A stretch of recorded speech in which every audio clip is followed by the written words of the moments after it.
Good morning, everyone. I'm going to be doing the video for today, which is Unit 11, Day 10, Trigonometry. Our goal for today is to be able to write trig ratios for a given angle, and that will make a little bit more sense as we walk through the lesson. You should have your note sheet with you, so please fill it out and feel free to pause the video if needed to slow down the notes, rewind, and go back and rewatch things. You will have homework tonight, and it will be on this stuff, and we will answer questions tomorrow. So the first thing we need to do is identify what trigonometry is. And trigonometry is the study of the relationships of sides and angles. And we should all know what this word is. Ratio is a term that you should know. We've talked about it the past couple times, and it's a fraction.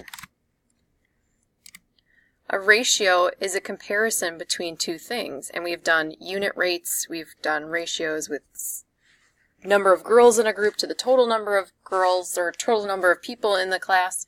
But when we're talking about trigonometry, it's the study of triangles, and we're going to be taking a look at how two sides of a triangle compare to each other. They have a fixed ratio. So when we are looking at a right triangle, I'm just going to plop a right triangle in here. Typically a right triangle has this marking in one of the angles. That means that it's 90 degrees. As we remember from middle school, the side opposite the 90 degree, which is the longest side right here, that side is called the hypotenuse. And the hypotenuse is, again, the longest side because it's opposite the largest angle. There are two other sides that we're going to talk about, but they depend upon where the angle is. So if I have my given angle, we're going to call it this symbol, theta, which is like a 0 with a line slash through it. It's a Greek letter. That has two other sides. It has this leg over here and this leg over here. Let's get those in different colors. So this leg and this leg. When we're talking about trigonometry and our angle, there are three names for sides. One is the hypotenuse. That is constant. But then the other two flip-flop depending upon where your angle is. The green one refers to the opposite side. And this blue one is what's called the adjacent. And adjacent means next to. So you can visually see that if I'm drawing the arc angle in, my angle will always touch the hypotenuse and the adjacent side, the one that's next to the angle. The opposite side is not touching the sides that make up that angle. So again, we have opposite, adjacent, and hypotenuse. And the trigonometry, the sine, the cosine, and the tangent are all different ratios of setting these two up. So when we're talking about sine, cosine, and tangent, it's always compared to an angle. So it's referenced as the sine of an angle. You can see the cosine of an angle. And you'll see the tangent of an angle. And we say tangent even though it says tan, and that's just our reference. So we're going to call this angle A. Angle A is the ratio, so that fraction, that compares the side opposite to the hypotenuse.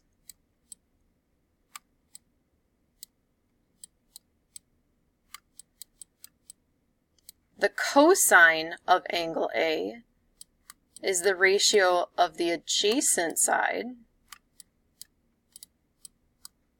to the hypotenuse. And I apologize, I'm using the mouse today to write. And the tangent of A is the ratio of the opposite to the adjacent. And these are always going to be what these fractions represent. We'll put in different numbers as we go along. So some way to remember that, and if you ask any math student, they will know what this is and what it's referencing. SOHCAHTOA. So is the sine of the opposite over hypotenuse. The ka is the cosine of A, is the ratio of the adjacent over hypotenuse. And the TOA stands for the tangent of the angle, is the ratio of the opposite over the adjacent.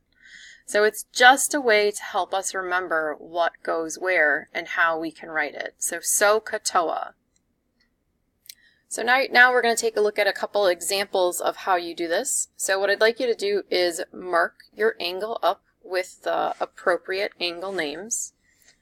So this is angle A, this is angle C, and what we're going to put in here is our right angle, because that's what it is for angle C.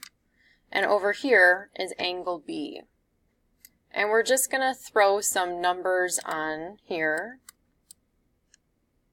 So 13, 12, and 5. And what we're going to do is we're going to fill out the ratio of the first three. So it's asking us to figure out the sine, cosine, and tangent for angle A. So here's my angle A, and what I'm going to do is go ahead and label the three sides of the triangle. 13 is opposite the 90-degree angle. That's the largest, so that's the hypotenuse. 5 is next to angle A, so this becomes the adjacent. And 12 is, of course, the side opposite. So we'll remember what we had, SOHCAHTOA. And sometimes it's written like this. Cosine is the adjacent over the hypotenuse, and tangent is the opposite over the adjacent. So we're going to take a look at these ratios for angle A. So the sine is the opposite over hypotenuse, so opposite over hypotenuse, so 12 over 13. Cosine is the adjacent over the hypotenuse, so compared to angle A, the adjacent is 5, and the hypotenuse is again 13. And TOA is the tangent, is the opposite over adjacent, so 12 over 5. So what we're going to do now is I'm going to cross these off because we're switching our angles. What it's asking us now to do is look at what these values are for B. So I'm going to switch my angle to over here, and I'm going to relabel my three sides. This is again the hypotenuse because it's still opposite the largest side. Now 12 becomes the adjacent. This is the adjacent side to angle B because it's touching it, it's next to, it helps make that angle. And 5 becomes the opposite. So when we're taking a look at this now, sine, opposite over hypotenuse, becomes 5 over 13. Cosine is the adjacent over hypotenuse, so 12 over 13. And tangent is opposite over adjacent, so 5 over 12. And if you take a look, you can see the comparison between these two and how they stay the same and how they switch.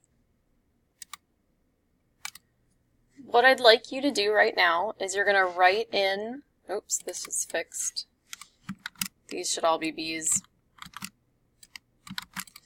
What we're going to do is we're going to plug in our letters again. We're going to call this angle C, and this again is our right angle. You don't find the trig ratios for the right angle because then the opposite and the hypotenuse would be the same measurement. We'll make this one angle A and this one angle B. And we're going to fill in some side lengths. So let's make this one, I'm just making up numbers, 26. We're going to make this the square root of 19. and we'll make this one 20. Now I don't know if this actually makes a right triangle for real, but we're just going to use these to go through this. So what I'd like you to do is pause. What I'd like you to do is fill out your triangle as this is. There's a blip in the video, so I'm not quite sure what got recorded and what didn't. You should have angle A, angle B, and our right angle is angle C. 26 is going to be this side length, AB. AC is going to be 20, and BC is going to be the square root of 19. What I'd like you to do right now is pause and see if you can fill all these in. And remember, we always have to write ratios in simplest form.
All right, let's check to make sure that you have these done correctly. For angle A, this is our hypotenuse, our opposite, and our adjacent. So sine is opposite over hypotenuse, so the square root of 19 over 26. Cosine is adjacent over hypotenuse, and when I write that, I've got 20 over 26, and those are both even numbers, so I can reduce those. So that becomes 10 over 13. And tangent is opposite over adjacent. So square root of 19 over 20. And then what you should have done is done the same idea, but switching your angle. Here's my angle B. This is my hypotenuse. This is now my opposite. And this becomes my adjacent because it's next to and it's touching angle B. So the sine of B is 20 over 26, which we already saw how that reduced. So 20 over 26 is 10 over 13. Cosine of B is the adjacent over hypotenuse, so the square root of 19 over 26. And tangent is opposite over adjacent, 20 over the square root of 19. If you've got questions, please stop into the Math Study Hall and get your questions asked. Work together. Please do not be disrespectful. I know you guys will be great. Thanks, and I'll see you guys tomorrow.